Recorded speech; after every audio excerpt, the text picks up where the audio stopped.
الله وبركاته. الحمد لله والصلاة والسلام على نبي المجتبى وأحمد المصطفى صلى الله تعالى عليه وعلى وصحبه وأزواجه وأهل بيته وأفراده أجمعين دائما أبدا أبدا إلى يوم الدين. بعد حمد والصلاة فأعوذ بالله من الشيطان الرجيم. بسم الله الرحمن الرحيم. يا أيها الذين آمنوا أنفقوا مما رزقناكم من قبل أن يأتي يوم لا بيع فيه ولا خلة ولا شفاعة والكافرون هم الظالمون. صدق الله العظيم وصدق رسوله النبي الأمين الكريم من الشاهدين والشاهدين. کل حمد و ثنا اس مالک حقیقی وحدہ لا شریک کے لیے سزاوار ہے جو کل جہانوں کا مالک و ملجا ہے، جس کے دست قدرت میں کل جہاں کی بادشاہت ہے، جو چاہتا ہے کر گزرتا ہے، اس کے اختیار کو کوئی روک نہیں سکتا. وہ قدیم ہے، ابد الآباد سے ہے اور ہمیشہ ہمیشہ رہنے والا ہے. میں گواہی دیتا ہوں کہ نہیں ہے کوئی معبود برحق لائق عبادت سوائے اللہ جل مجدہ کے، اور میں یہ بھی گواہی دیتا ہوں کہ محمد عربی صلی اللہ تعالی علیہ وآلہ وسلم اللہ کے بندے اور خاص رسول ہیں. صلاۃ و سلام نازل ہو ہمارے آقا نامدار حضور تاجدار محمد عربی صلی اللہ علیہ وسلم پر، آپ کی آل پر، آپ کے اصحاب پر، بزرگان دین، برادران اسلام. پچھلے 2 جمعہ سے آپ حضرات آیت کریمہ وَلَا تَهِنُوا وَلَا تَحْزَنُوا أَنْتُمُ الْأَعْلَوْنَ إِن كُنتُم مُؤْمِنِينَ کی تشریحات، اس کا شان نزول اور کس طریقے سے مومنین کو اس آیت کریمہ کا امر اللہ تعالیٰ واجب قرار دیا ہے، وہ سماعت فرما رہے تھے. کیا ایمان والو، نہ تمہیں گھبرانے کی ضرورت ہے نہ خوف کھانے کی ضرورت ہے، تم ہی سر بلند رکھو گے، شرط اتنی ہے کہ تم مومن. اور اس جمعہ میں نے آیت کریمہ کی تلاوت کی ہے. یا ایھا الذین آمنوا انفقوا مما رزقناکم من قبل ان یأتی یوم لا بیع فیہ ولا خلة ولا شفاعة والکافرون هم الظالمون. عموماً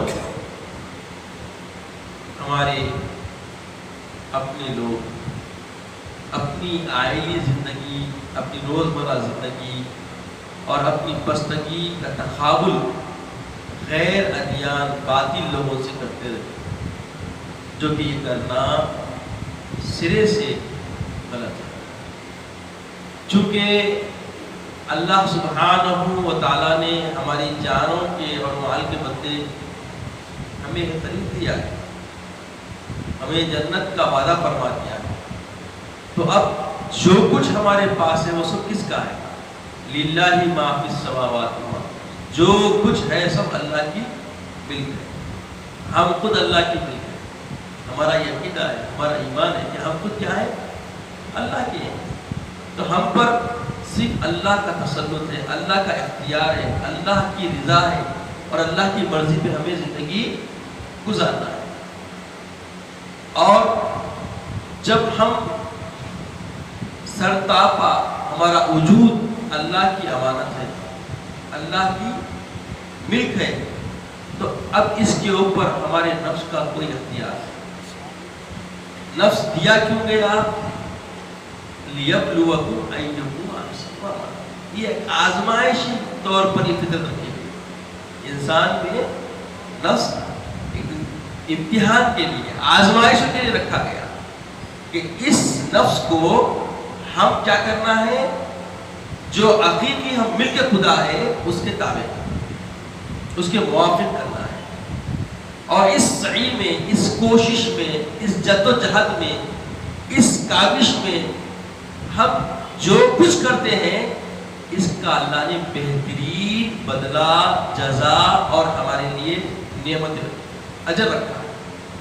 تو عزیز اور بزرگوں، اس وقت جو حالات عصر حاضر اس حدث میں، اس ماحول میں جو ہم پر مختلف طریقے سے احاطہ کیے ہوئے، ان حالات میں ہمارا امتحان مال کے بارے میں ہو رہا ہے۔ جس کے پاس زر ہے وہ اپنا زور کدھر لگاتا ہے، یہ آزمائش کی گھڑیاں ہیں۔ ہر اہل ثروت متوسط ہو گیا، اور ہر متوسط، اکثر متوسط مفلسی بھی آ گئے، اور مفلسین تو دم توڑنے کے دہانے پر پڑے ہوئے۔ اور ان حالات میں ایمان والوں کے لیے اجر کمانے کا بھی موقع، اجر گوانے کا بھی موقع۔ اب کمانا ہے یا گوانا ہے، یہ سمجھنے کی ضرورت ہے۔ اللہ جل مجدہ فرماتا ہے یا ایھا الذین آمنوا انفقوا مما رزقناکم، اے ایمان والو جو کچھ اللہ نے تمہیں روزی دی ہے اپنی روزی میں کیا کرو، اللہ کی راہ میں خرچ کرو۔ یا ایھا الذین آمنوا انفقوا مما رزقناکم من قبل ان یأتی یوم لا بیع فیہ ولا خلال، وہ دن آنے سے پہلے جس دن نہ کوئی بیع و شراء ہوگی، نہ کوئی معاملہ ہوگا، آپ لے کے نکلیں گے، لینے والا نہیں ہوگا۔ وہ دن کے آنے سے پہلے تم اپنے مال کے ذریعے جو اللہ تم کو روزی دیا، اس روزی کو اللہ کی راہ میں خرچ کر کے کما لو کچھ۔ اور یاد رکھو یہ کافرین سے اپنا تقابل نہ کرو، یہ تو جہنم بھی ہے، ان کا ٹھکانہ جہنم ہے، دنیا ہی جنت ہے ان کے لیے۔ جیسا کہ آقا علیہ السلام فرماتے ہیں الجنت الدنیا جنت للکافر، دنیا جنت کیا ہے، جنت ہے اس کے لیے منکران دین کے، جو دین کے منکر ہیں ان کے لیے دنیا۔ اب دیکھیے آپ جو اسٹوریج کیے تھے، قیمتیں بڑھا کے دے رہے ہیں، اب تیل کی قیمت اتنی بڑھنے کی کوئی وجہ نہیں ہے مگر بڑھا دی، ہاں؟ اور جو آپ کے اناج کی قیمتیں جو بڑھ گئی ہے، اسٹور کیے ہوئے ہیں، وہ عام قیمت میں دے سکتے ہیں مگر ان کے لیے یہ جنت ہے، موقع ہے، غنیمت ہے۔ ساری انسانیت مشکل میں، ہلاکت میں آ جائے، ان کو پرواہ نہیں ہے، ان کو صرف نوٹ سے مطلب ہے، چونکہ ان کا عقیدہ مال پہ ہے اور ہمارا عقیدہ مال کے مالک پہ۔ یہ سمجھنے کی ضرورت ہے، جو ساری ملک کا مالک ہے اس پہ ہمارا عقیدہ ہے، اور وہ مال پہ، چیزوں پہ، جو فنا والی چیزیں ہیں، جو فانی نہیں ہے اس پہ ہمارا عقیدہ ہے، اور جو فنا کی چیزیں ہیں اس پہ ان کا عقیدہ ہے۔ تو ہم فانی چیز کے پیچھے نہ پڑیں، باقی کے پیچھے پڑیں، جو ہمیشہ ابد الآباد ہمارا یار بننے والا ہے، ہماری یاوری کرنے والا ہے، ہماری دستگیری کرنے والا ہے، ہمارے ساتھ خیر کا معاملہ کرنے والا ہے۔ اللہ فرماتا ہے من جاء بالحسنۃ عشر امثالها، جو ایک نیکی بھی کرتا ہے اس کو اللہ تعالیٰ 10 گنا بدلہ عطا فرماتا ہے۔ اب غور فرمائیں، آپ اگر 1 کلو چاول روزہ کسی مسکین کو دیتے ہیں تو آپ کو 10 کلو چاول کا اجر آنا ہی آنا ہے۔ آپ آزما کے تو دیکھیں، سابقان سلف صالحین میں اس کو باضابطہ آزمایا گیا، دیکھا گیا، پرکھا گیا، اور ان کو جزا ویسی نصیب کی، ویسی عطا ہوئی۔ میں مختصر انداز میں ہدایت رکھنا چاہوں گا۔ حضرت علی کرم اللہ وجہہ الکریم کی بارگاہ میں ایک مرتبہ حضرت بی بی فاطمہ الزہرا رضی اللہ تعالیٰ عنہا نے کہا کہ مجھے انار کھانے کی خواہش ہے، اور علی مرتضیٰ علیہ السلام نکلے ایک بڑی کاوش کے بعد انار دی اور گھر کو لوٹ گئے۔ راستے میں کوئی بیمار علیل حالت میں پڑا ہوا تھا اور اس نے فوری تقاضا کر دیا، اور حضرت مولا علی کرم اللہ علیہ السلام فوری وہ انار اس کو نوش کروائے، اور خالی ہاتھ گھر پہنچے۔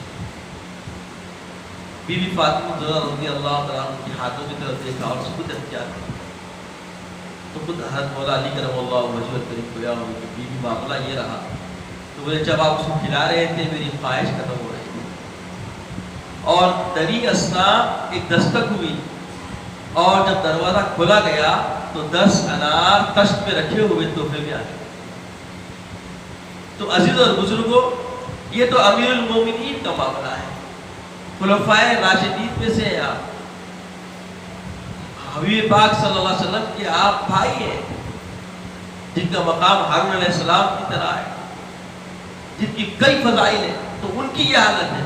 بی بی رابعہ بصری کا ایک واقعہ ذہن میں آ گیا کہ کوئی راہگیر رات کے وقت ان کے پاس رات گزارنے کے لیے مدد مانگا. تو پہلے ہوتا تھا کہ کوئی راہگیر کو طلب کرتا، مدد مانگتا تو مدد دی جاتی. آج لیٹرین بھی کرنے لوگ لگے.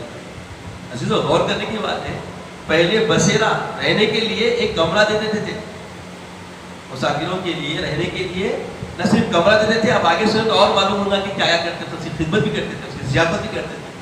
مگر آج اگر کوئی طلب کے آگے پکڑ لے کے بول رہا بھائی جاتا ہوں بولے تو نہیں بھائی جاؤ نہیں جا سکتے آپ بولتے. یہ ایمان کی حیا نہیں یاد ہے. اپنوں کو تو اپنوں کو غیر کو مدد کرنا چاہیے، چونکہ یہ طریقہ اسلام سکھاتا ہے. معلوم آپ، ارے اس سے مثال لے لو کہ ایک شخص اجنبی جو ہے بدوی مسجد میں آ کے بیٹھ کے لیٹرین کر دیا. تو لیٹرین جہاں شروع کیا تو صحابہ پکڑنے گئے تو اللہ نے کہا رک جاؤ، کر لیں تو برا، اگر روک دو گے تو ہلاکت میں پڑ جائے گا، بیماری مبتلا ہو جائے گا. یہ کیا تعلیم ہے اللہ کے رسول کی، سبحان اللہ. اس لیے معلم انسانیت کہا گیا. ساری انسانیت کو تعلیم دینے والے ہمارے آقا ہیں، قیامت تک کی ساری انسانیت. اور فائدہ اٹھا رہے تھے کیا؟ یہ جو یہود نصارہ جو کچھ کر رہے ہیں، ہمارے آقا کی سنتوں پہ ان کی زندگی عمل پیرا ہے اور ہم تاریخ سنت بن گئے. اس لیے ہماری زندگی میں ابتری آ رہی ہے. آپ اگر تحقیق کریں گے، ان کی زندگیوں کا معاملہ دیکھیں گے تو یہ آئے سنت کے مطابق شہد کا استعمال، عطر کا استعمال، سمجھ رہے ہیں آپ، کھجور کا استعمال، جو آقا نے ساتھ ترغیب دلائے سارے کام انجام دے رہے ہیں. پھر کیا رابعہ بصری کے پاس سے دستک ہوئی، مسافر کو جگہ دے دی اور مسافر بھوکا تھا، اس کو بھوک لگ رہی. تو بی بی رابعہ بصری اپنی بہو سے پوچھتے بیٹا کتنے روٹیاں ہیں؟ بولے بابا 2 ہے. تو بولے آئیں گے اب تو بھوکا رہنا پڑے گا. پھر خیال آیا شاید وہ لوگ آدھی آدھی کھا کے بھی دیتے ہو، سوچ رہا تھا. تو ایک دستک ہوئی، اللہ کے نام پہ سائل سوال کر دیا. تو رابعہ بصری بولی دیکھو اس میں سے ایک روٹی وہ سائل کو دے دو. تو انہیں بولا ارے اب تو بھوکے رہنا پڑے گا، روٹی نہیں آتی ہے. ایک روٹی بچی، 2 روٹیاں ہیں، بولے ایک بہو آدھی کھاتی ہوں آدھی نہیں کھاتی ہوں. سوچ لیا ایسا. پھر دستک ہوئی، پھر سائل سوال کرا، وہ بھی روٹی دے دی. اب کچھ بھی نہیں تھا، سمجھ گیا کہ وہ کچھ ملنے والا نہیں ہے. تھوڑا وقت گیا، خوشبو آنے لگی. ایک شاندار تشت کے اندر جمع ہوا ہے کچھ تحفہ آیا، پھٹکا ہوا. تو یہ سمجھ گیا کہ ارے اب تحفہ آیا، اب تو میرے کو کھانے ملا تھا یہاں سے. دیکھیے کون ہے؟ مسافر ہے، کوئی آیا ہوا مہمان نہیں ہے، مگر اس کو یہ یقین ہے کہ مسلمان کے گھر سے کھانے ملے گا. اب اپنا بھائی ہے، مسلمان ہے. دستک ہوئی، آگے دیکھے تشریف آ کے دیکھے، بولے یہ میرا نہیں کسی اور کا لے کے جاؤ. پھر تھوڑی دیر کے بعد پھر دستک ہوئی، زبردست خوشبو آنے لگی. ہاں یہ میرا ہے، وہ لے لیا. یہ مسافر کو تشویش ہو گئی، اب کھانے سے تشویش ہٹ گئی اس کی. یہ کیا ماجرا ہے بھائی؟ بھوک گوری میں ہوں، اندر بھی بھوکے محسوس ہو رہے آوازوں سے. پھر پہلا آیا تو واپس بھیجے، دوسرا آیا تو لے لیا. قصہ کیا ہے؟ تو بیوی رابعہ بصری فرماتی ہے، میں مختصر بتا رہا ہوں، کہ رابعہ بصری فرماتی ہے کہ دیکھو جو پہلا آیا تھا اس میں میں اللہ کی راہ میں 2 روٹیاں دی، تو میرا گناہ 10 گنا کے حساب سے 20 حصے ہوتے. جب پہلی مرتبہ آئے 10 روٹیاں تھے تو میں سمجھ گئی کہ یہ اللہ کی طرف سے آیا سو نہیں ہے، لہذا میں اس کو اپنے اجر کا بدلہ دکھ رہی تھی، انتظار کر رہی تھی، واپس بھیج دی.